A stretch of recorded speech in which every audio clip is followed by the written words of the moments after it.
Good evening, ladies and gentlemen. Welcome to the Foreign Correspondent Club of Thailand. My name is Panu Wongchum. I'm the club president and senior correspondent for Reuters. Welcome to this evening panel discussion on Thai-Cambodia border clashes, reporting it and looking ahead. This is a very timely topic. Obviously, we have the extensive ceasefire agreement being agreed earlier today in Malaysia. But I want to take this opportunity to say that this discussion was designed so that we can discuss the way this, not just the clashes, but how this entire conflict has been sort of building up, how it was framed by reporters on the ground on both sides of the border, and also some analytical note from analysts from both sides of the border. It is not our job at the FCCT to determine who's right or wrong.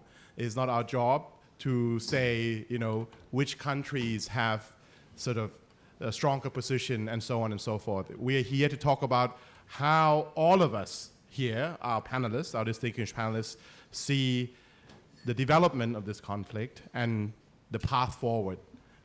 So that's sort of the general kind of vibe that I'm trying to project in this discussion. Of course, the clashes that took place a few weeks ago was one of the deadliest conflict between the two neighbors, killing dozens of people at least, and displacing at least 300,000 on the border areas. Two countries now agreed, as I mentioned, to this ceasefire, but there's still a lot of murkiness going ahead. So before we start, I want to introduce the panelists quickly. From Phnom Penh, we have two people joining us. Kobe Hobbs on the right screen there, who's an associate editor for Kampuja, a news organization based in Cambodia.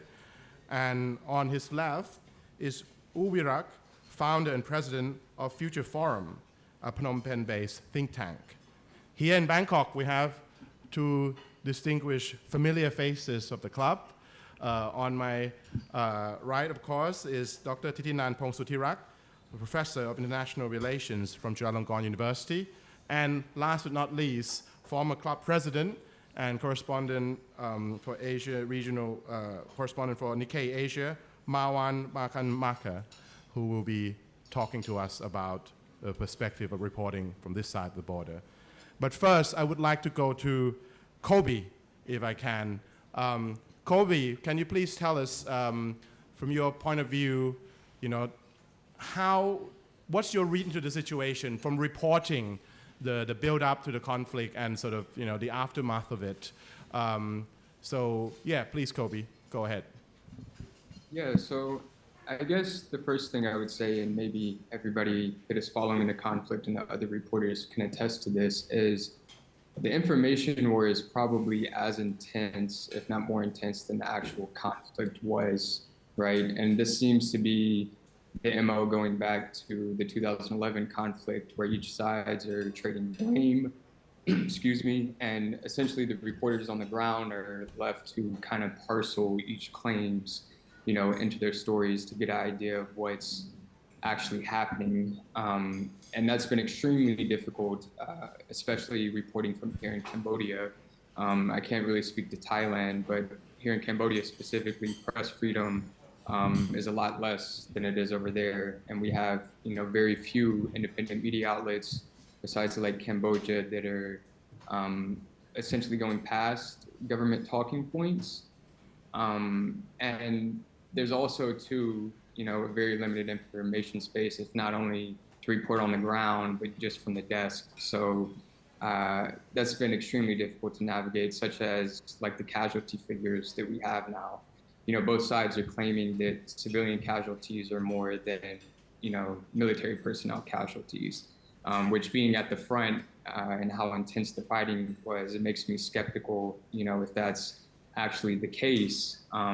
But then again, pushing to try to get more information like this is a bit risky in Cambodia. To give an anecdote, at least, When the conflict broke out on, July 24th, I immediately went to Odaram and Che. And on my way to the front, I was stopped by provincial police and I was detained along with a Khmer colleague of mine, as well as some Khmer journalists, but they were all from either Cambodia or they were AFP stringers, while state media was basically allowed to broadcast, the site that we were detained. Going to the front, and there they proceeded to, go through my gear, my photos, my messages, make me fill out police reports, and they were very adamant about us not taking pictures of troops, making sure not to expose troop movements, stuff like that, which can be legitimate claims, but it was very specific targeting, at least towards the independent or foreign journalists. And that's been specifically, at least just arguing from like the Cambodian government perspective, is there's very limited international or independent, press freedom in Cambodia. We don't have bureaus like you guys have in Bangkok, or for international media outlets. So there's very limited information getting out of Cambodia that is not just from state media or just basic talking points from the government. So, I mean, that is one reason why the information space in Cambodia has been specifically, limited within this conflict. And while international media really hasn't been able to pick up, coverage, because very little is coming out from here. And yeah, so I mean, there's a lot of, nitty gritty in there as far as things that are being left out. Like there's very limited talk about, of course, the infamous leaked phone call. Hardly ever is that reported in, Khmer media. But yeah, I would say that's probably my first experiences, just covering the conflict thus far. And it's been like this since, the May incident. Each tit for tat measure, the information space has just got more intense with nationalist rhetoric, and it's very hard to sift through all that as journalists here. Thanks, Kobe. Just a follow-up, just ahead of the clash, the few months that we saw sort of the build-up. I myself also report from this side of the border. We see a lot of signs of build-ups, right? Tension and so on. On the Khmer side, what was it like, and what sort of access and also flow information was like from your end, sort of leading up to? I think I can personally say that it was rather a surprise, right? The scale of the clashes and so on. But the leading up, I mean, for you, what was it like? Yeah, I would say, I mean, it was a bit perplexing. Like a lot of people, like, of course, we knew the history with this border dispute and it being a hibernation issue and could always go out into full-fledged, conflict. But it was the consistent, tit for tat measures since the May incident, since the Cambodia filing the case with the ICJ, border closures, bans on imports. So it progressively got more intense. And as that was getting intense, so was, the nationalistic sentiments, rallying around the flag. So I could definitely feel, at least in our newsroom, there was like a tension, of one, to cover it objectively, but also in the back of our heads, excuse me, that this could be, it become an issue for press freedom as well, depending on how we report on it, not only ethically, but balanced. But yeah, so it's been very difficult to navigate. I imagine it's been similar over there as well. Great, Kobe. We'll come back to you. Thank you so much. I'm going to go now to Marwan for your perspective, sir. Marwan, of course, have covered this, various flat-up along the Thai-Cambodian border before. Marwan, can you tell us sort of your view in covering this recent clashes, the build-up to it, and sort of the aftermath as well, please? Thanks, Manu. Just before I respond to your question, and in light of what Kobe was saying, and one of the difficulties foreign journalists have, especially foreign journalists who are living in Thailand or living in Cambodia, is you'll invariably end up being targets of various nationalist groups. And so in addition to trying to navigate and get the facts and get the story, you will also have to deal with, being scapegoated by angry right-wing faction in whichever country you're in. And this is something that foreign journalists in Thailand, speaking about the Thai situation, should be conscious of as we go forward. So that's just a cautionary tale. So there is obviously something worth celebrating about the announcement that came out of Malaysia today that the fragile peace is still holding, and they're getting the technical details sorted for ASEAN to send a monitoring mission to ensure that the peace holds. But it is worth mentioning that the last time there was such intense fighting was in 2011. As Panu said, I did cover it, and there were 3 violations thereafter. So this is not an occasion to say, well, we are behind these times. And I was in ceasefire and Surin over the weekend to do some reporting for a story that I've been working on. And what is very clear is, when in covering these conflicts, you need to locate yourself from the point of view of those people who live on the border, who had no say in the matter, who are now caught up, who've lost lives, whose tens of thousands of them are displaced, they're living in camps. And as of now, they still don't think the ceasefire that came into force, after 5 days of intense fighting, is going to be the end of it all. So there is a lot of tension, a lot of anxiety, and a lot of uncertainty on the border. If you step back, when I looked at how this thing evolved, it evolved over 4 stages. The first stage began early this year when a pavilion dedicated to peace that was located at the juncture where Cambodia, Laos, and Thailand meet was burnt down. The Thai defense minister at the time, Kun Pumtam, asked the Thai military to play this thing down because he did not want to inflame right-wing passions, because at that time the government was already feeling the pressure from the ultra-royalists and ultra-nationalists because of what Thailand was discussing with Cambodia as far as the Gulf of Thailand was concerned, because of potential exploration of oil and gas. So rather than tell the public that this was done essentially by Cambodians, a small mob, the Thais played it down. So I think that phase bubbled along and gradually escalated, and that phase ended with the ill-fated telephone conversation that Prime Minister Phay Tong Tang had with Hun Sen.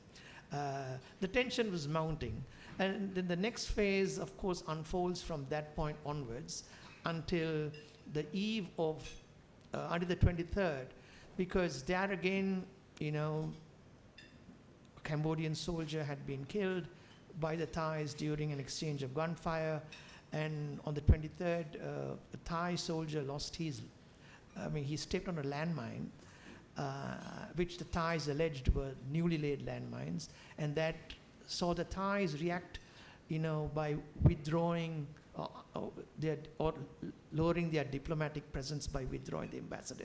So it was it's quite an interesting escalation of the diplomatic option, rather than send a demarche or invite the Cambodian ambassador to the foreign ministry and give him a lecture, they decided to go down this road.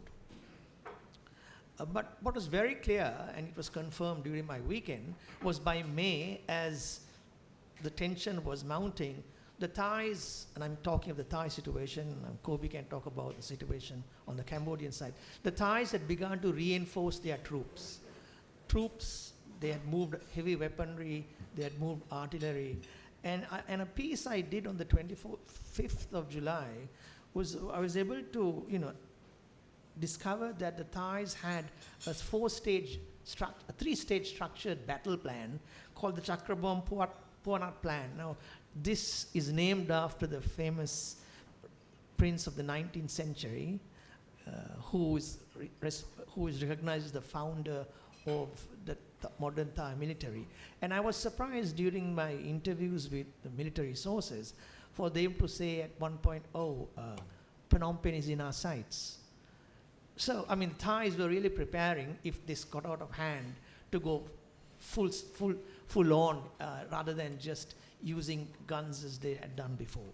Of course, we saw what happened on the 24th, the 5-day, it spiraled out of control.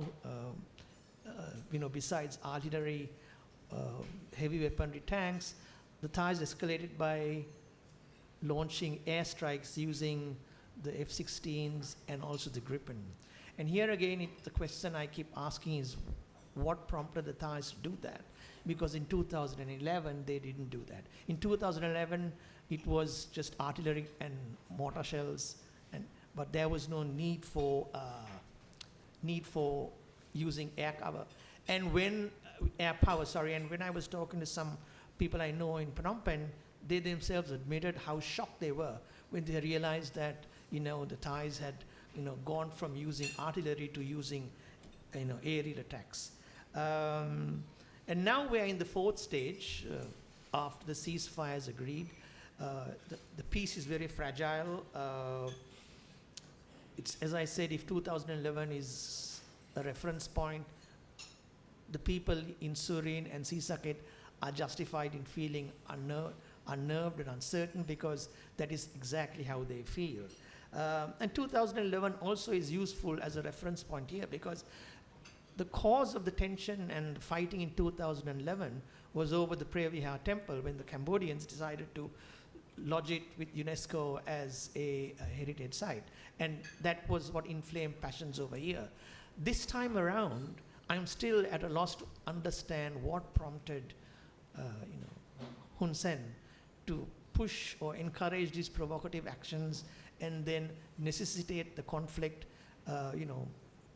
completely betraying a friendship he had with the Shinawatra family by leaking their telephone call and basically cutting off Cambodia's only allies in Thailand, right? So even though the guns have fallen silent, and we're talking of a fragile peace, why did this war begin? Why did it escalate to this point? That still remains unanswered, because there are so many theories floating out there as to what prompted Hun Sen to take this action. But still, unless they have a clear trail of facts to establish this link, it's pure speculation. So I will end, with this whole point that we are out there, the guns have fallen silent, but why did this war why did we escalate to this point, and will it happen again, is a question that we as journalists need to probe and try to unearth and report. Thanks. Thanks, Marwan. Now I'm going to turn our attention to the two analysts in the panel. I'll go first with Ajahn Thitinan here. I guess, how do you read the situation, the build-up and sort of where we go from here, Ajahn? Maybe we can get your views. The big question, number one question is, how did we get here? Yeah. How did it deteriorate so swiftly and precipitously? I think if you look at the timeline, both sides, Thailand and Cambodia, had a kind of a long-running spat since February, this year. Some arguments, and if you have been to the area, this is a kind of a no man's land, or a land in the middle, a buffer area. It's really a jungle kind of. So both sides are supposed to stay away from it, but every now and then one side encroaches, the other side pushes them back, and this has gone on and on.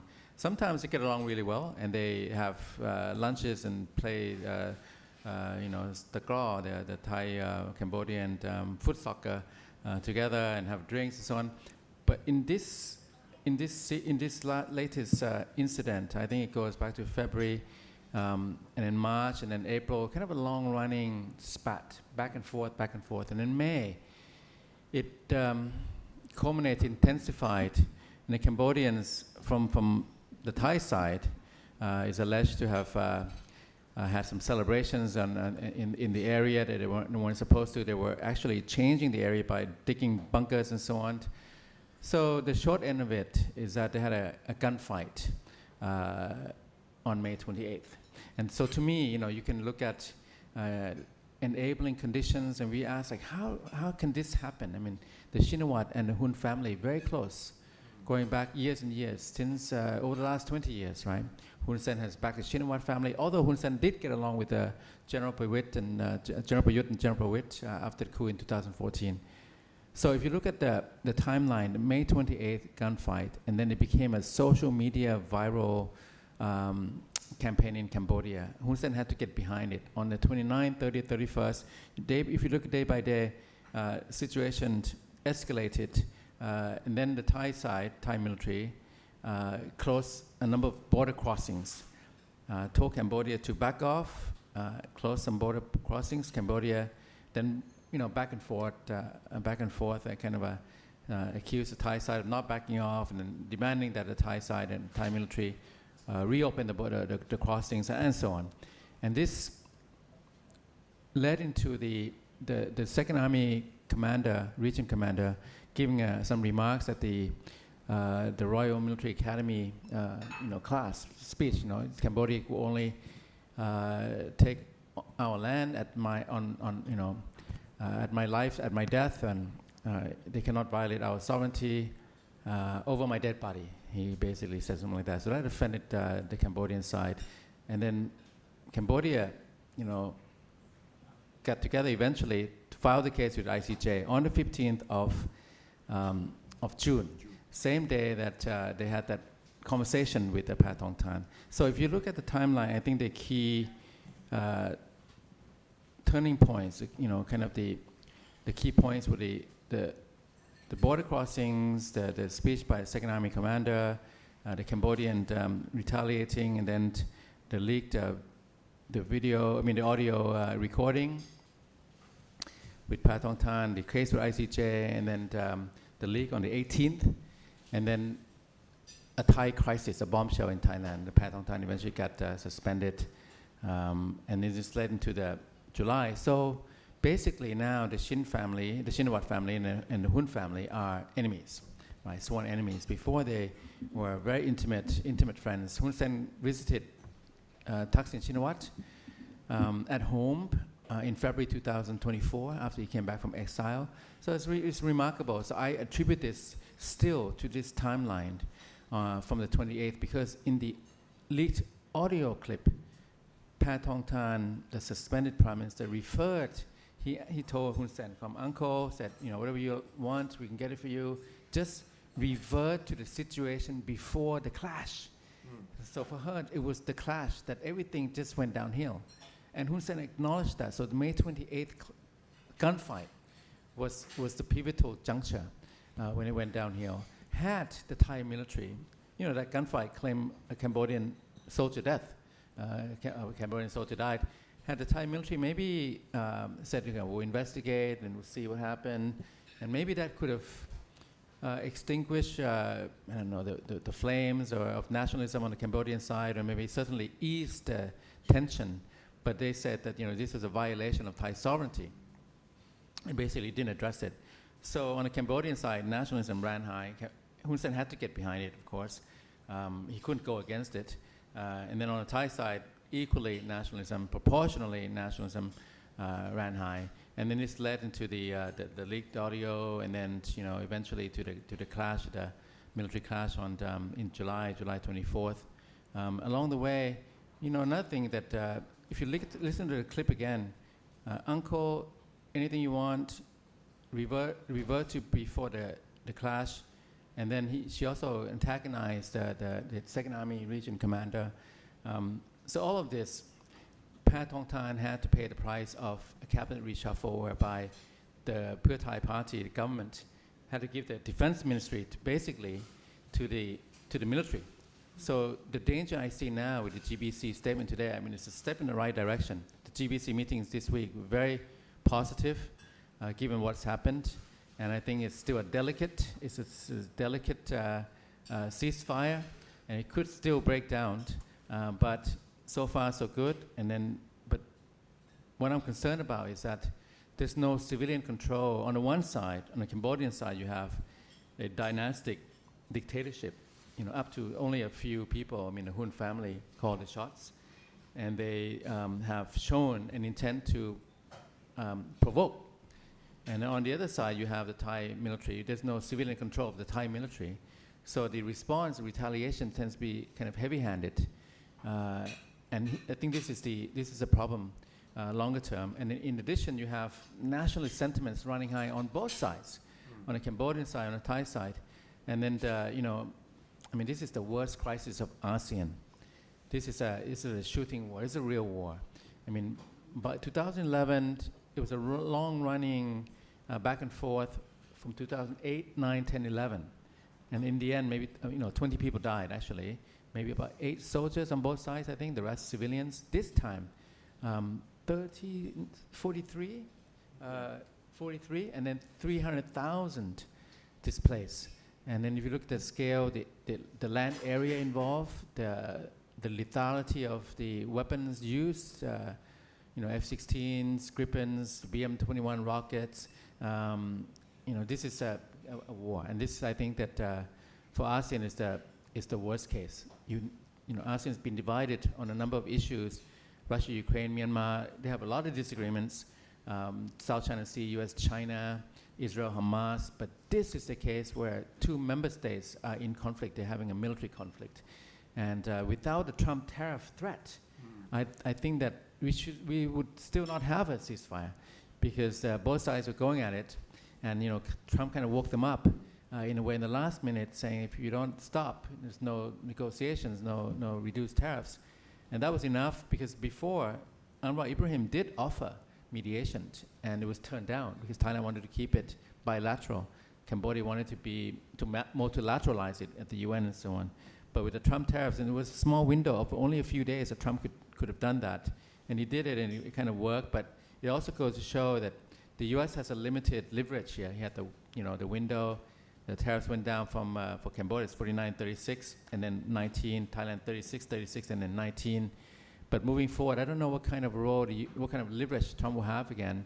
In the meantime, you had the ceasefire talks in Putrajaya, presided by Anwar Ibrahim, and that resulted in an agreement, ceasefire agreement. But with China and the US in the room, people even say China on the Thailand side, and US on the US ambassador on the Cambodia side. I'm not sure how significant that is, and then a couple of days later, China then hosted its own talks between Thailand and Cambodia. And Thailand sent a senior person, even though he didn't have an official title, a very senior person to that talk. So, there's kind of a gamesmanship here between US and China, who's going to own this mediation campaign. For ASEAN, I think it's the worst crisis, and for Cambodia, Thailand, this shooting war is the worst for ASEAN. This is the worst imagination. And what I worry about is that now, Cambodia used to have the Shinawatra family, right? Hun Sen family, Shinawatra family. So 2011, it's military skirmish. And when Yingluck was elected in July 2011, everything calmed down. And they were, good and smooth and intimate again. After the 2014 coup, Hun Sen got along with the military coup leaders. But now, in Thailand, Cambodia has no friends. The Shinawatra family, in fact, saying that I want to show them, teach Cambodia a lesson by, deploying, letting the military have a free reign, right? But in fact, that's not the right thing, because now it's personal to the Shinawatra family, to Thaksin Shinawatra. And then on the Hun Sen side, I think that, you have a slowing economy, all the scam centers, all these problems, the incentive for both sides to turn attention outward to the conflict grows by the day, because they have a lot of internal problems, internal issues they don't want to address. So it's a recipe for, I think, a lot of tension. I hope that what will have to happen, when it goes to the international law, Thailand is at a disadvantage because of the map from 1907. And you can even Google this, in January 1930, there was a senior Thai official who acquiesced by visiting Pravihan Temple and with a French flag flying. So you go to the court, International Court of Justice. Thailand is at disadvantage. Lost in 1962, 1959, 60, 61, 62, and then lost again in 2013, 2011, 12, 13. And then, with this case, is a disadvantage. So the compromise that could happen would have to be that Cambodia would have to recognize that, okay, they can have an international law advantage from the French map in 1907, but they have a disadvantage by, being next door neighbor to a bigger country that they rely and depend on for trade, investment, and so on. And they have to find a way to live with a bigger neighbor, even though they can go to the ICJ and get advantage, but they have a disadvantage on the ground. On the Thailand side, I think they have to, we have a problem because of the ineffectual, very weak government. People say weak government, but don't forget the weak government was designed to be weak, right? How can you not have a weak government when you have election, and the election winner is, marginal sideline, and then your second winner also sidelined, the prime minister is suspended, already removed one, suspended another one. How can you not, you're going to have a weak government. But the weak government now plays into a stronger military. So I fear this is a concern going forward. You have a strong government in Cambodia, Hun family firmly in control, weak government in Thailand, we don't know who will be prime minister next month. And that's a recipe for no civilian control of the military, provocation from a dynastic dictatorship, and I hope it will not happen that way. I hope the ceasefire can be built upon, and now ASEAN has some momentum after this week, and so let's hope we go in that direction. Thank you, Ajahn Thitinan. Mr. Uvirak, I'm going to come to you now, sir. How do you read the situation? And I guess the important question here also is the way forward. How do you see this whole thing plays out? Mr. Uvirak, you're on mute, sir.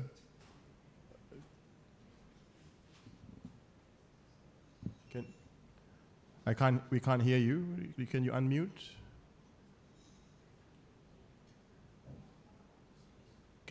We still can't hear you. Mr. Uvirak. Tam, can we help? Okay, just give us a second.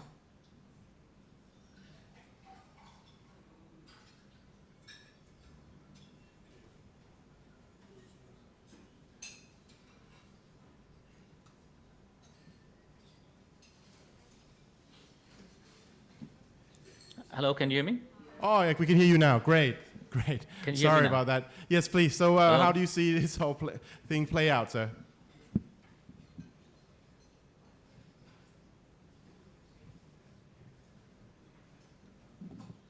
Mr. Uvirak, can you hear us?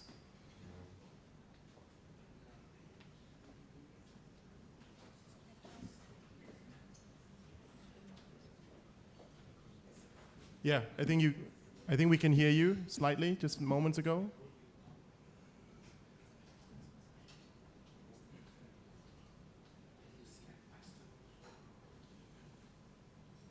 Can you hear us?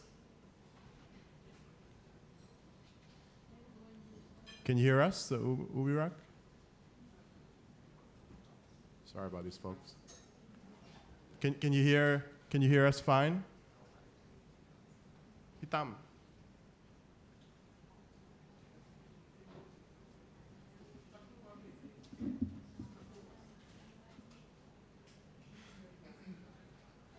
Hi, can you hear me? Yes, we can hear you. All right. I can't hear you. You can't hear us now. Sorry about this. You can talk though. I can hear you now. Can you hear me? Okay, great. I can hear you now too. Okay, excellent. The world of Zoom. So Please. Sorry for this. Let me start by just saying that I find the statements made by Thitinan, by Professor Thitinan, to be intriguing, looking particularly at the legal advantage of Cambodia, but also then looking at the muscular advantage of a mighty neighbor, bigger neighbor. But at the same time, I think to accept that would be to accept that a bigger power could therefore push to get their way, in the sense that Thailand is bullying to get Cambodia to agree, despite the lack of legal support or legal justification. But it also to address the issues, I think, just to give a perspective, and I've been monitoring media reportings from both countries, but as well as the foreign correspondents and foreign media. What I've noticed is that I think you've seen the various narratives from both sides. Kobe has pointed out that Cambodia has very limited press freedom. The very few brave souls that continue to try to report on sensitive issues are doing so difficultly. But at the same time, you can see reportings from Thailand by the Thai press to be very biased, and that's frustrating Cambodian observers significantly. Some of it is actually as our own doing. The fact, as Kobe pointed out, the fact that we do not have independent journalists, we do not have English press and strong media presence, particularly international media presence in the country. But also international press have been doing some disservice to the conflict as well. I can give you an example. One example was that I was interviewed by a very well-known, influential journal, magazine, and I was asked about the Trump factor, and I said as soon as Trump got involved and used tariff as a leverage to get both sides to the table, I said Cambodia and Thailand have no choice but to agree to the negotiating table, but also to agree to the ceasefire. I was misquoted by saying that I said that as soon as Trump is involved, Cambodia has no choice but to accept the ceasefire, as if Cambodia is the only party who are now being forced to accept the ceasefire because we did not want the ceasefire, and therefore only with the might of Trump and Trump's tariff that Cambodia would agree to accept that. That's very misleading because I had said that both sides, Cambodia and Thailand, would have to accept that because we have very little options and the tariffs, a high tariff would be devastating for the economies of both countries. Just to say that I think we got to be very careful and play to try to find bridges and not adding more fuels to ultra-nationalist narratives from both countries. Second, what I want to point out is I think a lot of references have been referring back to the 2011 clashes and skirmishes. As Professor Thitinan has pointed out, it's actually happening over 3 years, 2008, 2009, 2010, 2011. I was at the border at Pravahir Temple, took some photos with the Cambodian armies and the Thai black-clad soldiers also at the temples as well. That was different time.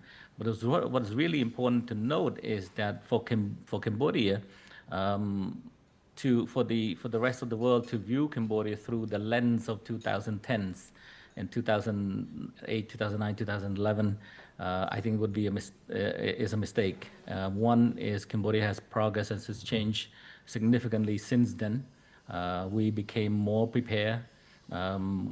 Also, it's important to note that Cambodia became very sensitive to any whether perceived or real, any signs or any statements that would be seen as either bullying, because back then we were far weaker and easily bullied, as seen as either bullying or being looked down upon, then we would be a lot more sensitive and it tends to overreact in a way.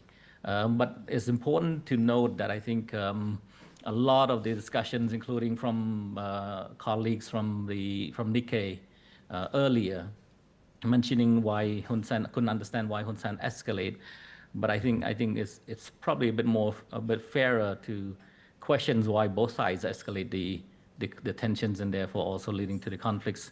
If you look at, for example, the border closure, the military the Thai military did unilaterally changes the hours of the border. It was not, as Professor Titanan has mentioned, that the Thai has asked Cambodia to step back. It was nothing to step back. It was just basically border gates and to close the gate earlier, and then arbitrarily chose to do so, and then asked to have bilateral negotiation when regarding the border closure, when that was not necessary. I think it was a mistake, and also an indications of a lack of communication strategy or clear messaging from the Thai side as well. And that's I think it was interesting, because also the content of that was actually the bulk of the conversations between back then Prime Minister Pottatham with Hun Sen. And if you listen to that leak conversation, I think there's a lot of merits to what was said in the leak conversation. There's probably a lot of truth as well. And I think we need to note that the escalations happen, and it's probably take two to tango in this case. But I would say the reality, the fact that it's difficult to understand who's making decisions from Thailand from the Cambodian perspective is actually also giving rise to questionings of how to deal, or what who to deal with in try to de-escalate. And I think the border closure, particularly the threats of border closure, kind of bring back old scars, particularly coming from the old days of the 2008, 2009, when border closure would be a blow to the Cambodian economy, but also a blow to the Cambodian people living alongside the border. Is no longer the case. It's not as significant, and Cambodia want to show that back to Thailand at a price. Cambodia is willing to actually allow for the border to closure, including actually play it up even more. And the threats also of cutting electricities and the internet was used before effectively by a bigger Thailand, a bigger economy, a more successful economy. And to Cambodia's lens, or Cambodia's side, we view that again as bullying, and as an unacceptable bullying that has been used before. It brought back old scars and old memories, and therefore I think Cambodia react and could justifiably saying we overreact a bit. But I think it's probably fair to say that I think both sides needs to calm down. Messagings need to be clearer, particularly from the Thai side also. But I do also think that foreign correspondents and international media could do a bit better. I can understand that it's easier to actually reporting from the Thai side. It's the hub for many of the foreign media outlets as well as journalists. So a lot of reporting is actually happening along the Cambodian Thailand side, although it's still in the Thai side and it's still on Thai soils, and reportings on the displaced villages, and that would also be a bit implicitly quite biased as well.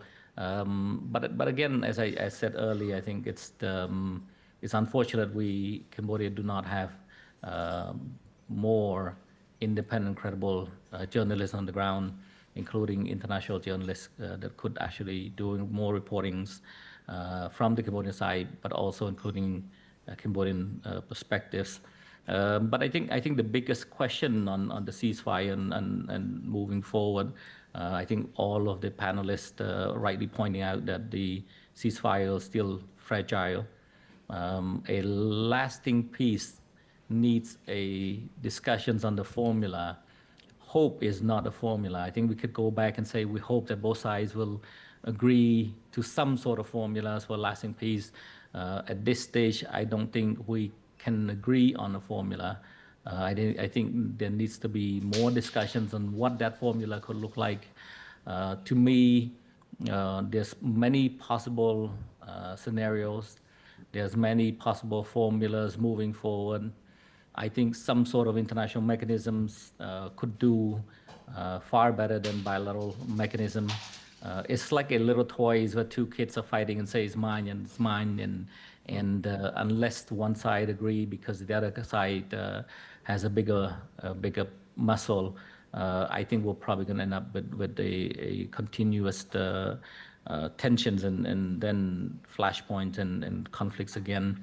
So I think the ICJ or Thailand can propose an alternative mediations, an alternative third-party mechanisms, whether it's involving ASEAN, whether it's involving some sort of future ASEAN arbitration mechanism of some sort.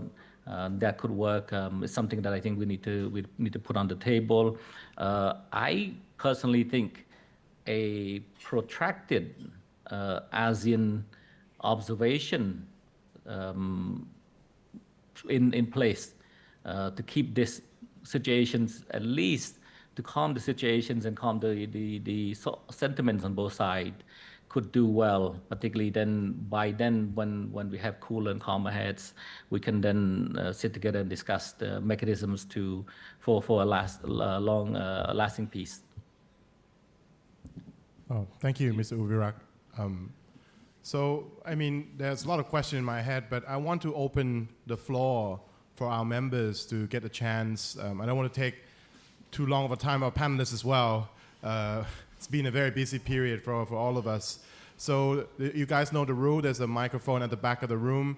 Please identify yourself very clearly, your affiliation, and also please tell us, who you're directing your question to. Please.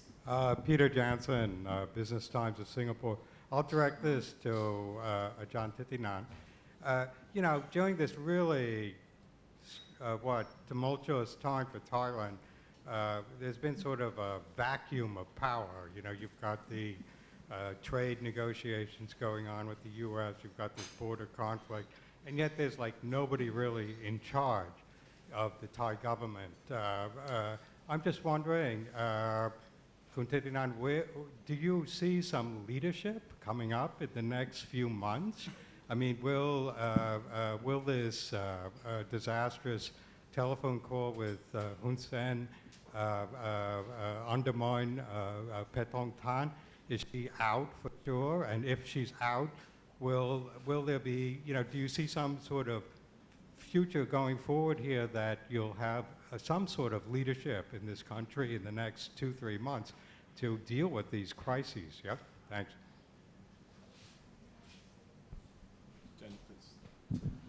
Well, not a direct question about Thailand and Cambodia, but about Thailand, more about Thailand.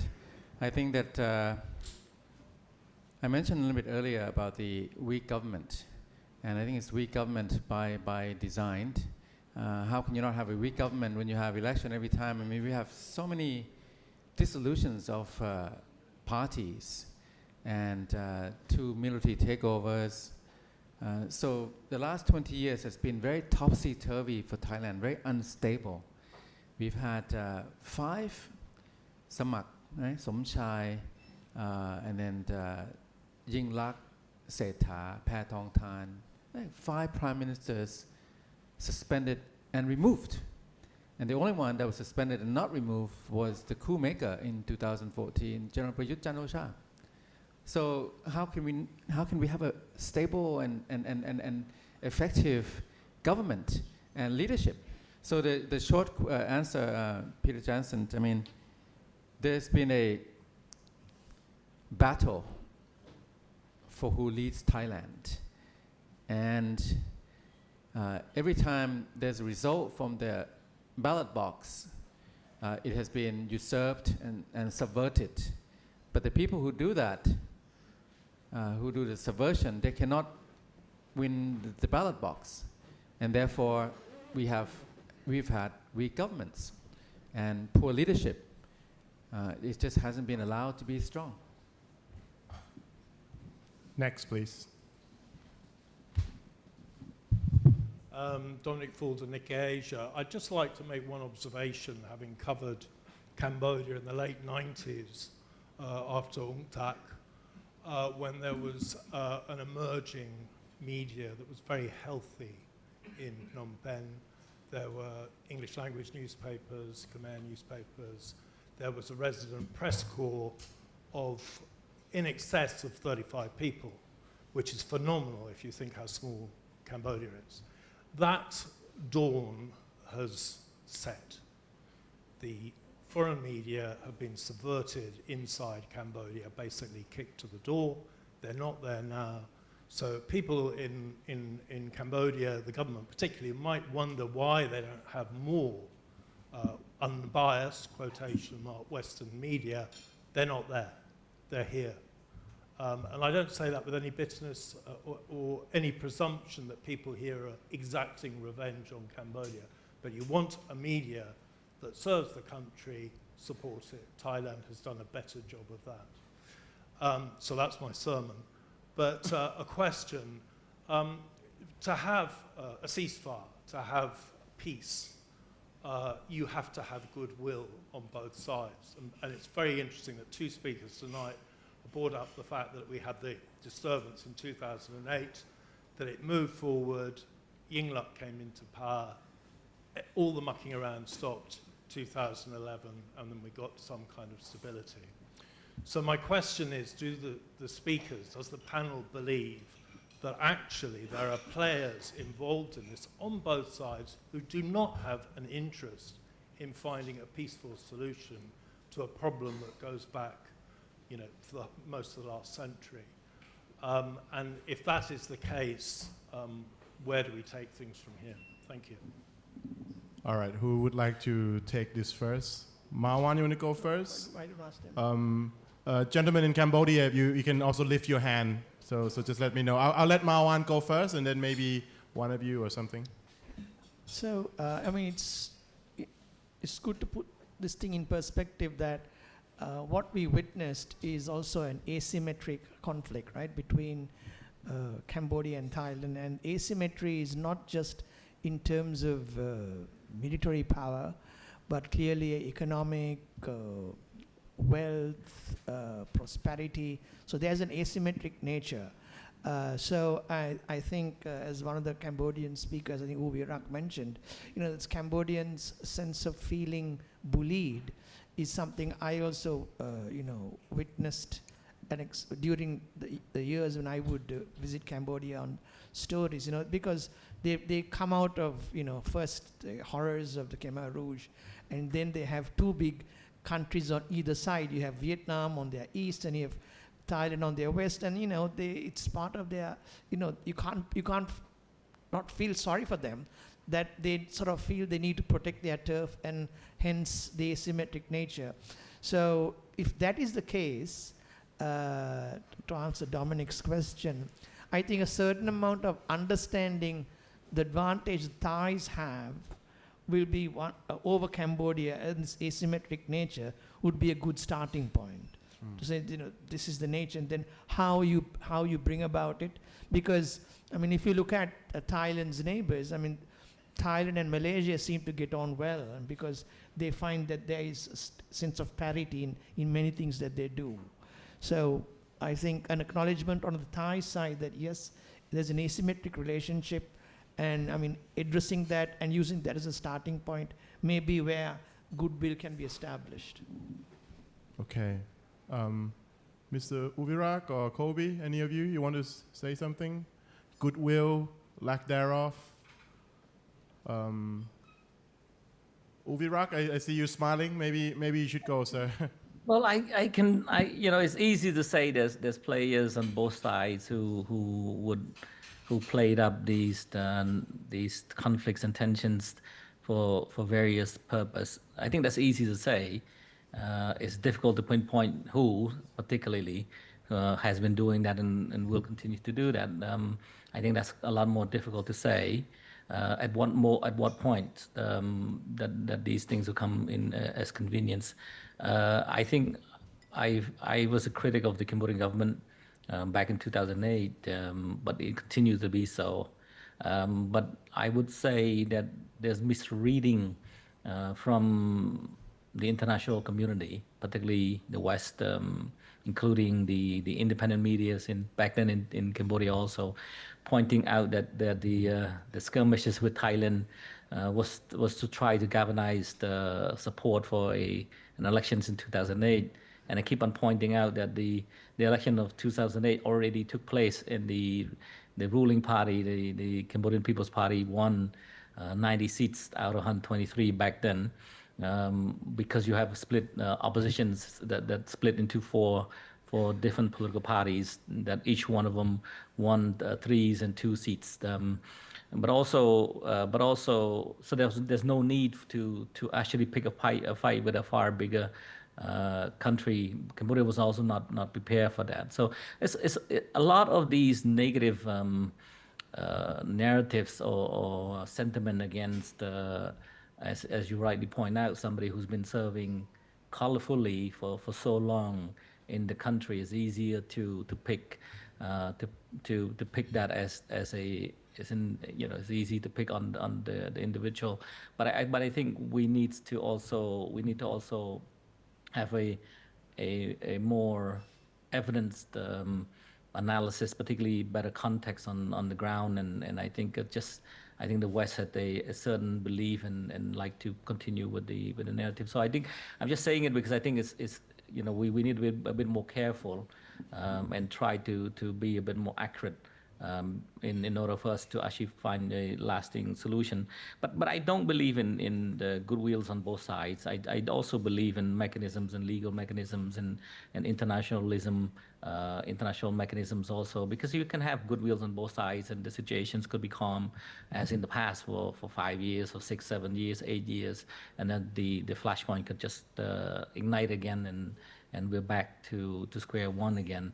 So it's going to be a protracted border issues if we do not have mechanisms to ensure long lasting peace. And this is why I said I don't see any proposal from the Thai side on how we can come up with a formula for lasting peace. Cambodia has proposed the ICJ to solve the the four disputed zones while using bilateral mechanisms to solve the non-disputed zones. It's easy to do bilaterally when both sides agree to it, but it's not easy to do it bilaterally, almost impossible to do it bilaterally if both sides do not agree to the common maps to be used. So I think we need to discuss mechanisms. I would propose a stronger ASEAN mechanisms to have more of a role, but also it could be a blueprint for future conflicts between other ASEAN member states also. Thank you. Anyone else want to respond? I think I could maybe add a few things there as far as the question about if there's goodwill on both sides or good-willing actors to prevent, you know, another flashpoint. I think one thing that, despite all the great theories we have about, you know, this confusing, all the reasons, possibilities why that we reached to this point, you know, starting in July, I don't think we can fully rule out irrationality a lot of the times, as far as, you know, just irrational acting. And I also think, I know, Vong Barak, you were talking about as far as this being used as, you know, the regime, like during election time, during the 2008, when that wasn't necessarily the case, to create a crisis, to garner more support. But I think the regime here, it can't be ruled out that the nationalistic pressure doesn't have an effect on them as far as, you know, their diplomacy. So like even earlier this year, Cambodia, the regime here, pulled out of another CLVD agreement, which is basically development along the borders with Vietnam and Laos, because a lot of the opposition movements, diaspora communities, and what's still left here in Cambodia protested against it. And the government quickly cracked down on it, arrested most of them, and eventually they pulled out of the agreement, right? And this pressure, this nationalistic pressure that the opposition in Cambodia has always applied on the regime here goes back to when they gained power once the Vietnamese overthrew the Khmer Rouge, right? So that's always been the point of criticism that the regime has gotten from, dissidents here. So I think it's fair to say that if, a certain flashpoint arises again and nationalistic sentiment rises at, simultaneously, it's very fair to say that the regime here will also instigate just as much in that scenario. And this also comes at a time where there's been a big nepotism transfer of power in Cambodia, where a lot of these, patronage actors have given power to their children, and they want to get them diplomatic wins, So, and it's also coming at a time where now the tariffs are lower, so we don't have that threat, but we have hundreds of thousands of migrant workers flooding in over the border from Thailand. I think the number is about 480,000 now out of 1.2 million that were already there, that are flooding into an economy that's 88% informal work, and obviously don't have great job prospects, and that's obviously economic issues for a population and can cause societal unrest. And this also comes at a time when Cambodia has the scam-demic, right? As they say, the scam crisis, and they want to divert, attention away from that. So they have all these issues where, it could be a double-edged sword where you could say, the war, people would argue it's a way to, divert attention from that. But at the end of the day, they want diplomatic wins, for for the party. But they're also at the whims of nationalistic, sentiment anytime that rises. I mean, we saw even the CNN RP of one of the opposition parties that was dissolved, their president, who has been put on house arrest for 27 years, was allowed to go to one of the funerals of the Khmer soldiers. So there's been this small or this rare sight of like unity, even with the opposition here, that shows that when people are rallying around the flag, things can quickly, be pushed to the max. I guess that's my 2 cents on that as far as what we can suspect of goodwill acting. Thanks, Kobe. John, you want to? I'm listening to U Virak, and I know Virak from the think tank community. It makes me worried that we both have Cambodia and Thailand. There's even a whole literature on what we call national humiliation and lost territories. So there's mutual resentment on both sides and grievances on both sides in different ways from different sources. So for Cambodia, of course, they feel that they're being bullied by a bigger neighbor, Thailand, and I think U Virak's remarks make it pretty clear. On the Thai side, going back to the French map and going back to 1962, and remember, in 2003 in January, Cambodians burned down the Thai embassy. We had that whole incident, and it came from this is ultimately was unfounded by a Thai actress saying that Pravihan Temple actually belonged to Thailand. But it's very raw and buried, but every now and then it resurfaces and comes to the fore. I think that 2008 and 2013, another clash and confrontation because of this mutual resentment, mutual grievances. Thailand maybe against the French, the map, the ICJ, 1962, 2013. Cambodians, of course, against the Siamese, the French, and the Thais. But walking back from this is going to be very difficult. In the past, you had, other external conditions, pull factors that kind of, ease the situation and restore a semblance of normalcy, and the situation and bilateral relationship moved on. This particular juncture, I'm very concerned because there's no backstop for this conflict in Thailand. So, next election, last time we had the Shinawatra family, Hun Sen family, Hun family, very close. So Shinawatra in power, good relationship. Now Shinawatra and Hun family, they despise, they detest each other, and all the Thai military and all the other sides in Thailand. So very partisan. So I still think that the basis for some kind of a negotiations or understanding, accommodation will have to be learning to live on a different premise. On the one hand, if you go to the ICJ, the international law, and of course, you know, the Thailand goes by the 1 per 50,000 map, and the Cambodians go by the 1 per 200,000 map, and the two maps are different. And this goes back to 1907. And if you've been to the area, you know, the map doesn't make sense, right? So it goes like this up to a tempo, and it drops down. So, but nevertheless, the map was agreed to, copied and disseminated, and 1930 actually was tacitly endorsed. But if you go like that, there will be no end to it. But on the other hand, you know, if you go with some accommodation and trade, border trade, investment, Thailand is a bigger neighbor, of course, as we all know. Not to bully, but to, I don't know. I mean, it's kind of an economic partnership that they've had on good days. That is the only way I can see it moving forward in an understanding, kind of accommodating way. Otherwise, if there's going to be a trade of mutual accusations and mutual antagonism, there's no end to it. We could say that Cambodia, you know, they basically eliminated all the opposition party. The CNRP almost won the election in 2013. They eliminated the CNRP. They chased all the CNRP people into exile. They also came here. Independent media gone in Cambodia. We can say all of these things, and you can say all of the other things about Thailand, but there's no end to that. So some kind of accommodation and understanding, I hope that could happen without another resumption of and breakdown of the ceasefire. I think there's the window here, maybe led by Malaysia now. They have some momentum. Maybe the catalyst was Trump, tariffs. But if we lose this opportunity, lose this window, then you know, there's no end to it. Thank you. Next, please, Ambassador.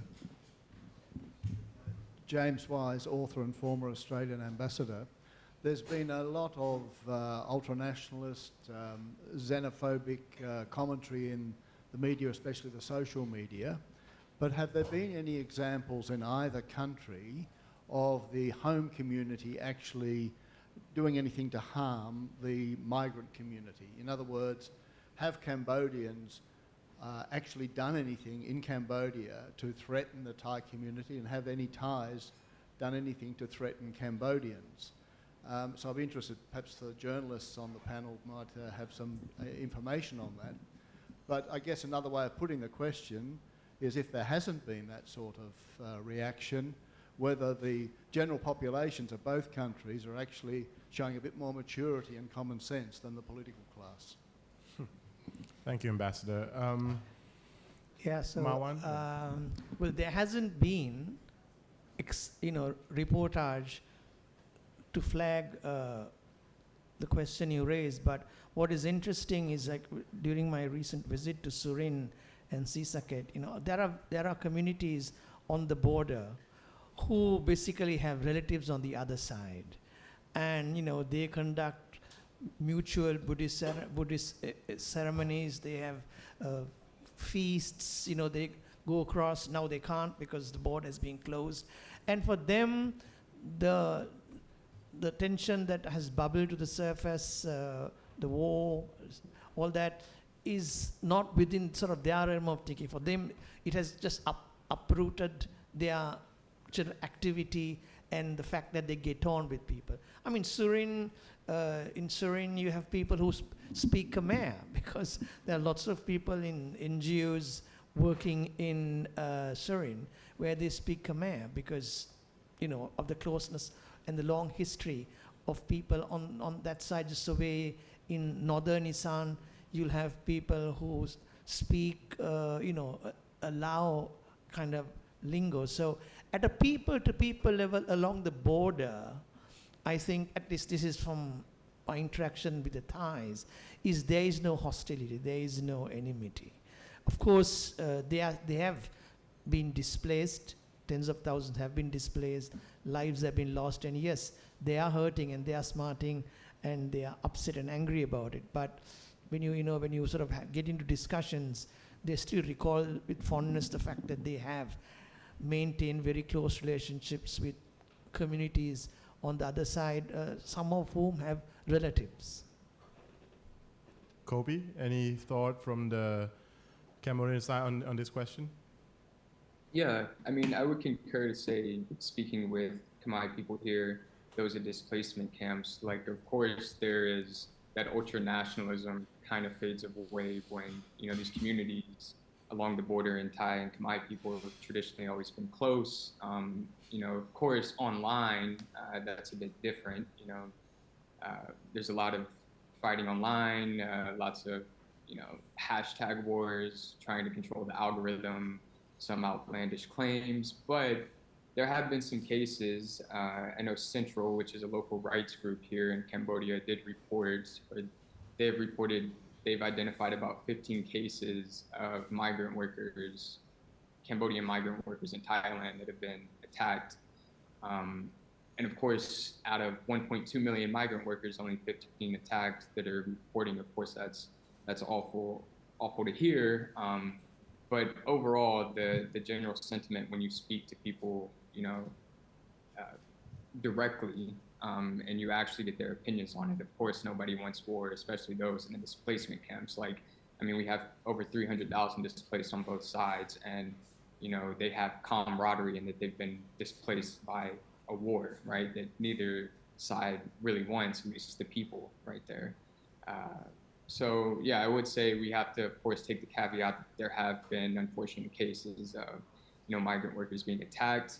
I'm not sure, not much has been reported here in Cambodia. I mean, I have noticed just from observations, a lot of Thai businesses, like in my neighborhood, there's a Thai restaurant I like. It's been closed completely since, you know, the border clashes began. And of course, we have the history of burning down the embassy in 2003. So, I mean, there's always been cases like this, but we have to be careful of not generalizing and feeding into those tropes to, you know, edge on the ultra nationalism and hate. So Just to add that this is another example of asymmetry as well.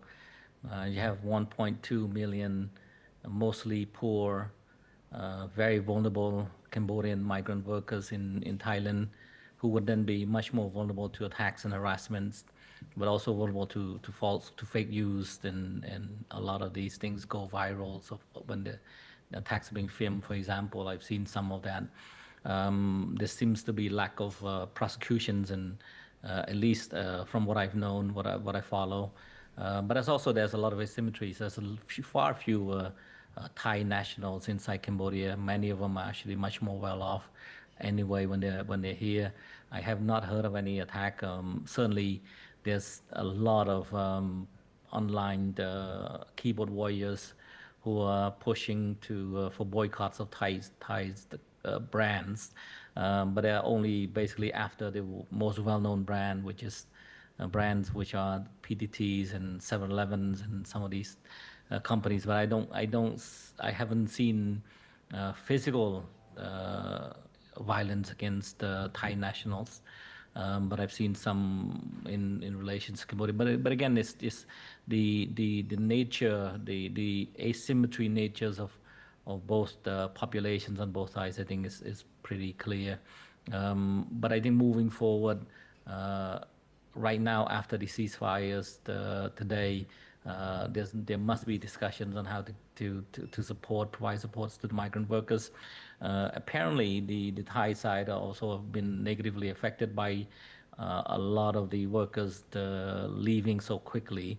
But certainly, these migrant workers will now needs to start to question how they're going to make their paychecks and put food on their tables eventually, and that's going to be major issues for us, for Cambodia as well. So both sides need to address this quickly, and also solvable, easily solvable issues. The Thai side just need to ensure that the migrant workers feel safe so they can go back, and these jobs and their the jobs and their physical safeties are guaranteed. And then that needs to be confidence building measures that needs to be in place. But again, we have to look at potentially pushing for the reopening the borders for goods and people again, to make it feel normal again, while these 4 disputed zones could be handled through other mechanisms. And again, I agree. I still support a protracted, prolonged ASEAN involvement as observers of the 4 disputed areas. Thank you. I'm going to give basically 2 more questions because of the time. Hi, thank you. I'm Christopher Woody. I'm a freelance journalist. I wanted to ask about the role of the U.S. and China here. Thailand and Cambodia both have security relationships with both the U.S. and China. In Thailand, the U.S. is the stronger partner, but it's been growing a relationship with China. In Cambodia, it's a stronger relationship with China, but the U.S. has been trying to revive it with high-level meetings and things like that. So my questions are, firstly, as the crisis unfolded, what kind of support did you see the countries you're in looking for from those 2 countries? And then secondly, going forward, what do you expect the countries you're in to look for from each of the U.S. and China in terms of material support, diplomatic support, or other backing? U.S.-China question. I'll go with the 2 analysts. Uvirak, you want to continue this? You were speaking last, so. Well, I'm going to be short. China is Cambodia ironclad partner, allies, but we just nominated Donald Trump for the Nobel Peace Prize. But the whole dynamic will certainly be interesting to watch over the next few years.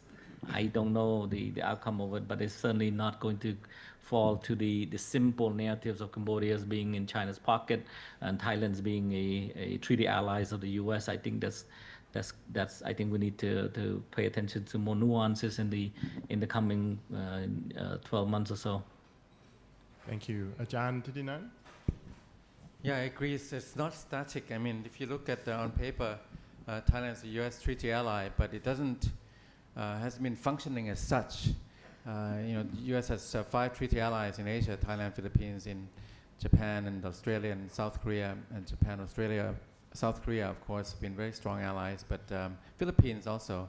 But Thailand, in recent years, is an alliance that has been more unaligned, going back to even 1997, 1998, very up and down. 2003, Thailand became a major non-NATO ally, but then after that, been a bit rocky after the coup in 2014. So I don't think it's set in stone. It's very dynamic. It's very nuanced. And Cambodia is not just simply in China's pocket.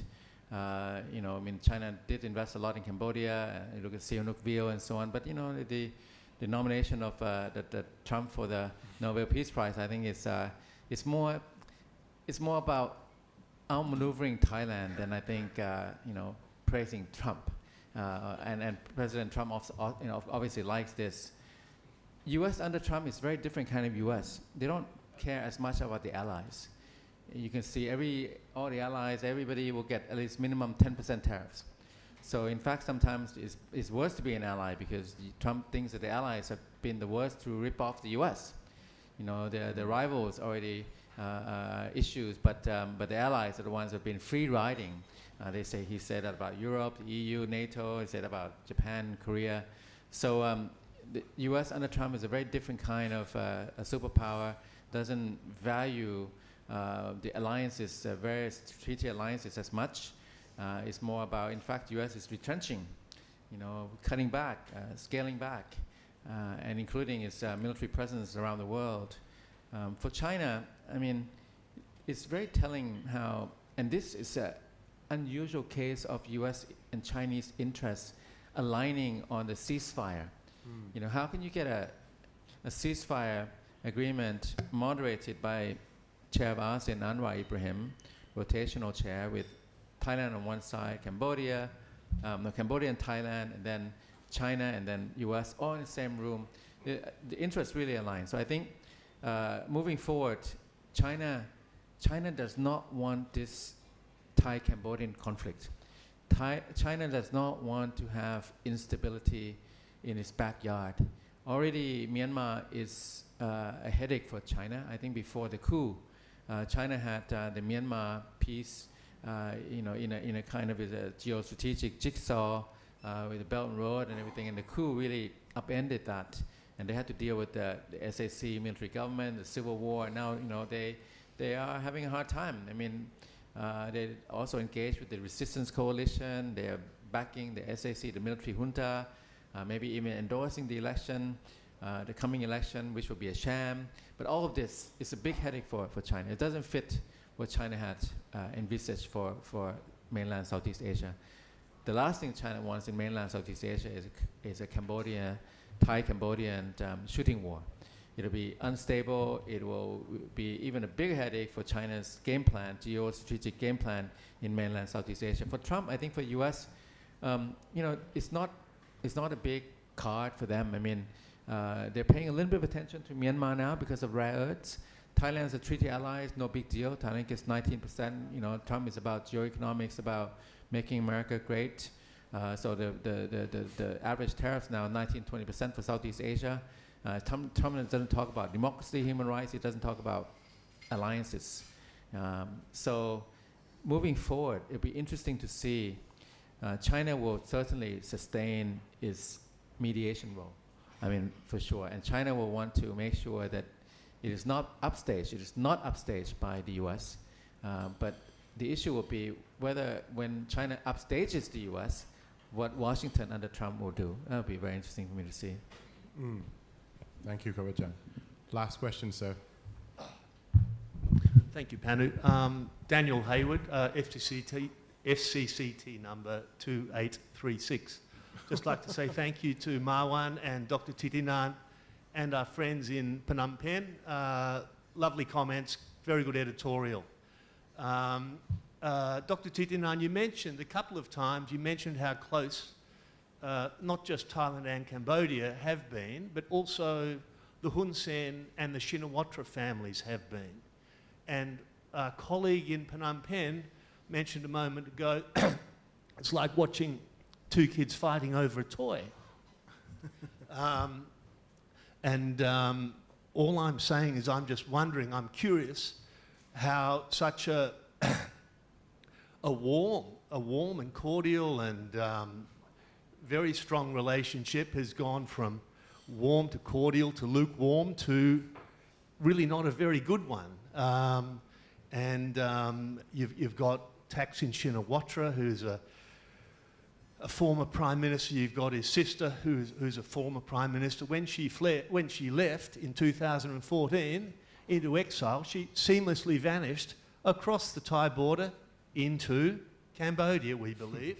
And we've got the daughter of Thaksin now, Phay Tong Tan, suspended prime minister. So I'm just curious about how relations between these families could have actually taken such a turn for the worse.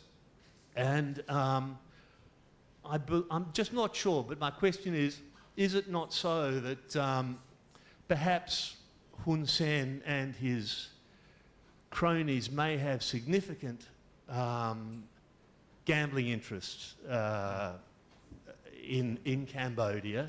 And is it not so that the Per Thai party has been quietly pushing for the integrated entertainment complex, i.e. casinos here, up to 4? Should that happen, should that ever, they have been it's been going on and off for 20 years, but it's certainly come up again this year in a stronger presence. Should that go ahead, if there were to be 4 entertainment complexes, i.e. casinos here, one in Chiang Mai, one in Pattaya, one in Phuket, one here in Bangkok, that would spell the end of any, probably it would take a big cut of Cambodia's gambling dollar. So there was a, what was the comment back in the mid-70s in the States? Follow the money. Do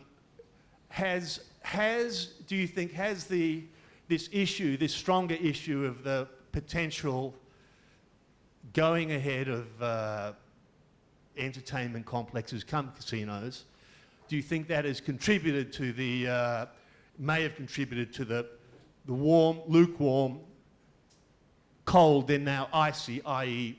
the deterioration relationships between those two families?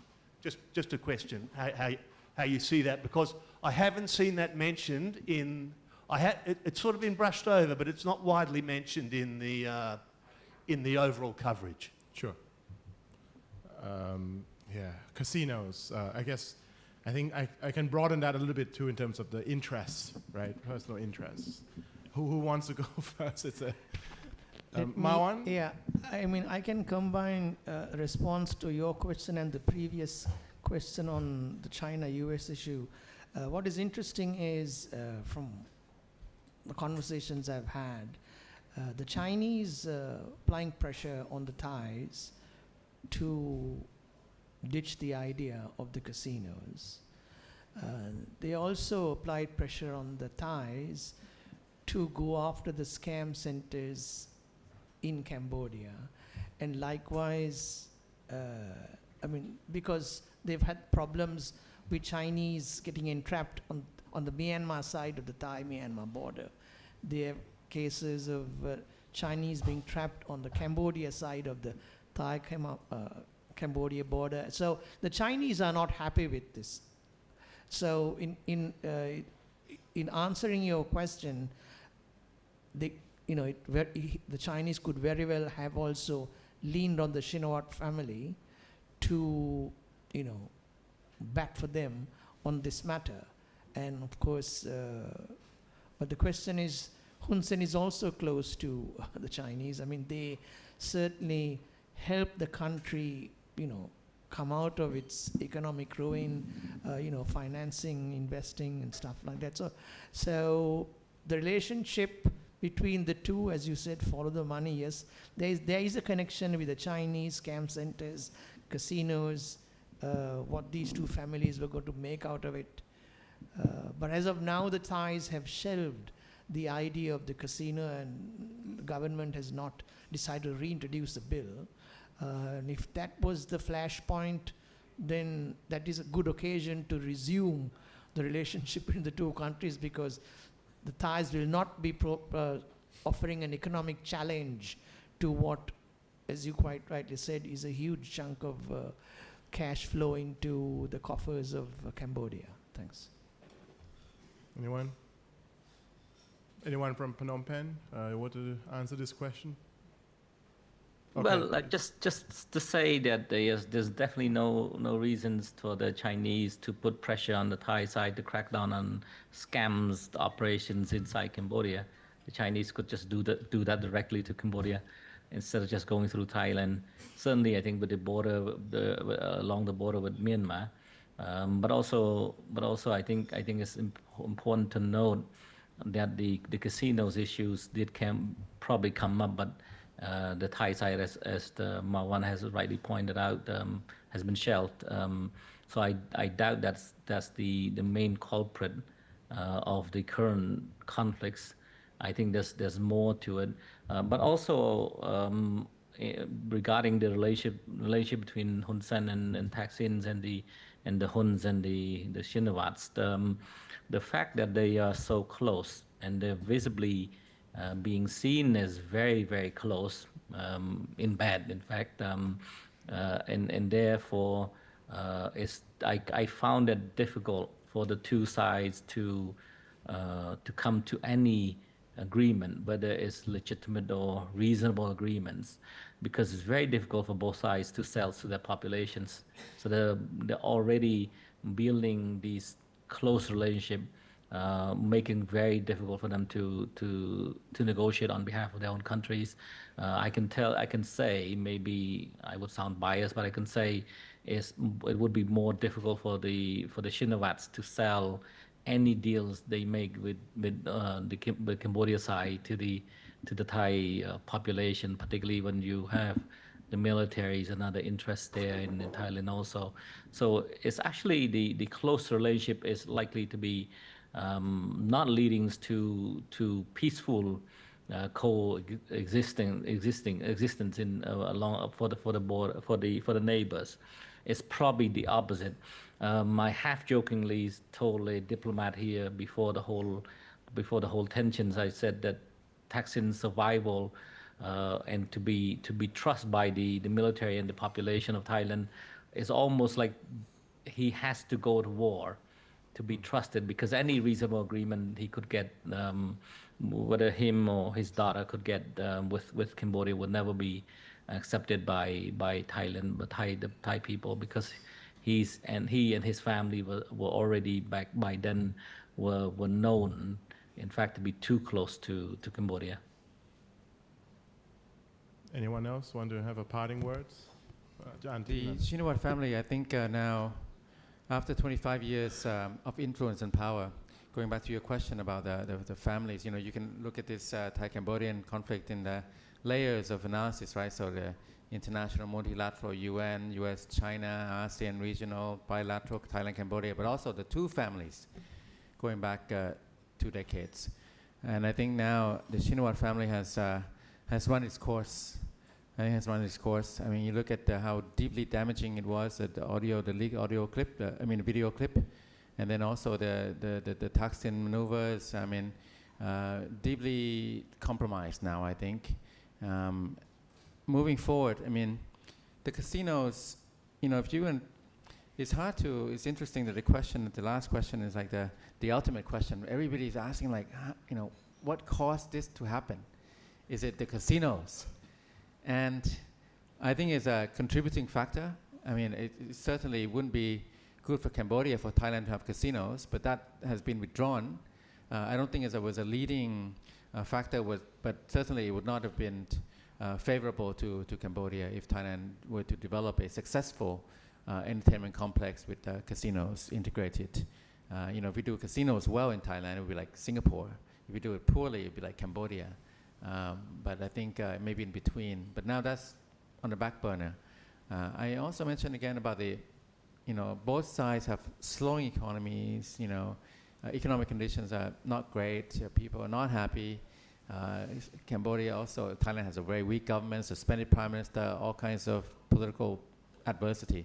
On the Cambodian side, you have they're under international scrutiny for the scam centers, human trafficking and all these transnational crimes and so on. So there's an incentive to divert attention to this conflict. But then again, I still think that the main catalyst was the May 28th, culminating from the February, March, April, back and forth, tit for tat, to the gunfight on May 28th and the deterioration after that. And because both sides lack the kind of leadership that can stand up and persuade their societies, their populations that it's better to back away, back off. Therefore, you have the opposite: nationalist sentiments running high on both sides and going at it, and they still could do that some more. Any other thoughts? I Kobe, will anything? just add one point about the scams. I won't go into any analytics about it, but I do think, of course, it's one of the pieces to the puzzle. It should be considered as far as Thailand legalizing gambling, or that potentially being a threat to Cambodia's casino and scam networks. But one important thing to note, or food for thought, is some open source investigators, like around right when the conflict's starting. I believe this has been independently verified, but a casino in Odarman Che that's been basically documented by Cyberscam Monitor and a few other of our reporters here in Phnom Penh that report on the scam industry, was shelled by Thai military forces. At least it looks like it, as well as it was filmed by the Thai military and propagated for to be shown that they were doing that. So it is one thing to be considered when we do have a casino that was actually hit by a bomb. So it kind of, gives a bit more validity to that theory, and, it should be entertained more just off that alone, I think, among other things. All right, great.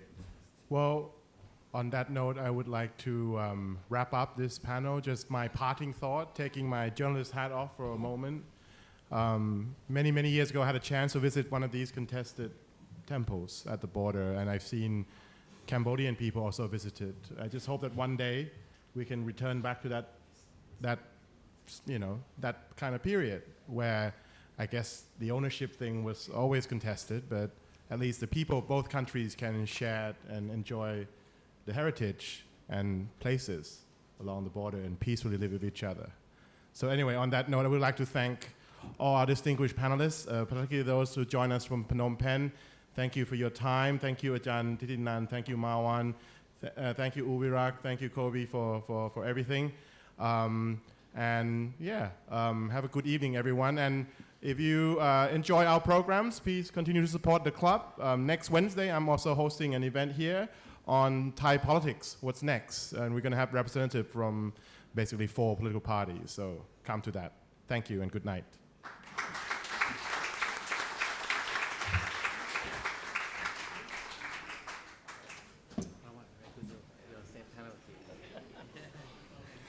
So give my regards to Pavida. Yeah, I will.